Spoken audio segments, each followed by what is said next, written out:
Imagine a world where a mysterious illness sweeps across continents, wiping out nearly half the population. It doesn't discriminate between rich or poor, young or old. This isn't the plot of a disaster movie. It was a horrifying reality in the 14th century. This is the story of the Black Death, Europe's deadliest plague. Let's travel back to the year 1347. Europe is a bustling continent with trade routes connecting distant lands. Along these very routes, carried by merchant ships, an invisible and terrifying passenger arrived, a bacterium named Yersinia pestis. This tiny organism was the cause of the bubonic plague, a disease that would soon earn the infamous name, the Black Death. So how did it spread so effectively? The primary carriers were black rats, which were common on ships and in medieval cities. Fleas living on these rats would bite them, ingest the infected blood, and then jump to a human host, transmitting the disease with their next bite. In the crowded and unsanitary conditions of 14th century towns and cities, where people lived in close quarters with rats, the disease spread like wildfire. Once a person was infected, the symptoms were swift and brutal. It typically started with a fever, chills, and a feeling of extreme weakness. Then came the telltale sign, the buboes. These were painfully swollen lymph nodes, usually in the groin, armpits, or neck, that could grow to the size of an apple. The name bubonic plague actually comes from these buboes.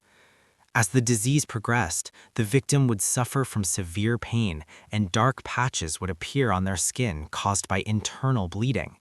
This is what gave the plague its most terrifying name, the Black Death. For those who caught the bubonic form of the plague, the outlook was grim. Without modern medicine, the mortality rate was somewhere between 30 to 75%, and this was just one form of the disease. Sometimes the infection would spread to the lungs, causing pneumonic plague. This version was even more dangerous because it could be transmitted directly from person to person with airborne droplets when an infected individual coughed or sneezed. The pneumonic plague was almost always fatal, with a mortality rate of over 95%. A third, rarer form was septicemic plague, where the bacteria entered the bloodstream directly. This was the deadliest of all, with a mortality rate of virtually 100%, often killing the victim within a single day. Imagine the sheer terror. Your neighbor, perfectly healthy yesterday, is gone by morning. The person you bought bread from is now being carried away in a cart. Doctors, or what passed for them at the time, were helpless. They had no understanding of germs or bacteria. Their theories ranged from an imbalance of the body's humors to bad air or miasma. Some even believed it was a punishment from God. Their treatments were based on these incorrect assumptions. They tried bloodletting, lancing the buboes, and using all sorts of strange concoctions of herbs and flowers. People would carry bouquets of flowers or posies to ward off the bad smells they believed caused the disease. This is where the children's rhyme, "Ring around the rosy, a pocket full of posies, ashes, ashes, we all fall down," is thought to have originated.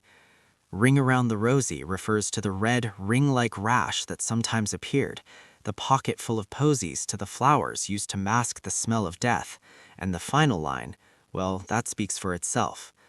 The social fabric of Europe was torn apart. Fear and paranoia were rampant. People abandoned their families and friends, fleeing to the countryside in a desperate attempt to escape the sickness. Entire villages were deserted. The sheer number of deaths was overwhelming. Mass graves were dug to accommodate the endless stream of bodies. In the city of Florence, the writer Boccaccio described how the dead were piled up in the streets like layers of cheese in a lasagna. The scale of the devastation is hard to comprehend. It's estimated that the Black Death killed between 75 and 200 million people across Europe, North Africa, and Asia. In Europe alone, it's believed that anywhere from 30 to 60% of the entire population perished between 1347 and 1351. In some cities, the death toll was as high as 80%. It was a demographic catastrophe on a scale never seen before or since. But, as with any great catastrophe, the Black Death brought about profound changes. The massive loss of life had some unexpected long-term consequences. With so many workers gone, the labor force became incredibly scarce. For the first time, peasants and laborers who survived found themselves in a position of power. They could demand higher wages and better working conditions. This shift fundamentally challenged the old feudal system where lords had absolute power over their serfs. It accelerated the decline of serfdom and paved the way for a new, more modern economic structure. The plague also spurred innovation. The immense loss of life forced people to find new, more efficient ways of doing things. It led to the invention of labor-saving devices and advancements in agriculture. The psychological impact was immense, too. The constant presence of death changed how people viewed life, religion, and the world around them. Art from the period became more macabre, obsessed with themes of death and mortality. Think of the danse macabre, or dance of death, a popular artistic motif showing skeletons leading people from all walks of life, popes, kings, peasants, to their graves. It was a stark reminder that death is the great equalizer. Medical understanding, though slow to change, also received a jolt. The failure of medical medicine to combat the plague led some to question traditional theories. This created an opening for more empirical, observation-based approaches to medicine, planting the seeds for the scientific revolution that would come centuries later. Universities and hospitals began to put more emphasis on anatomy and the direct study of the human body. The Black Death wasn't a one-time event. The plague returned in waves for centuries, though never with the same ferocity as the initial outbreak.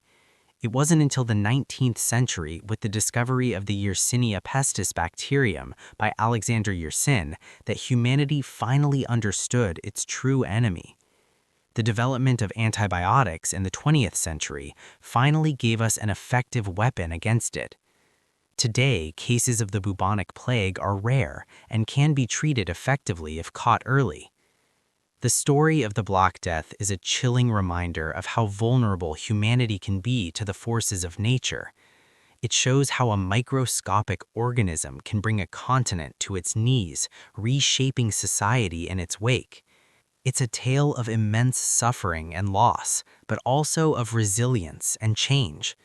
The world that emerged from the shadow of the plague was forever different, and its echoes can still be felt in our world today. It's a crucial chapter in our shared human history, a dark but important lesson from the past. Thanks for watching. If you found this journey into history fascinating, don't forget to like, subscribe, and hit that notification bell for more stories that shaped our world. See you next time.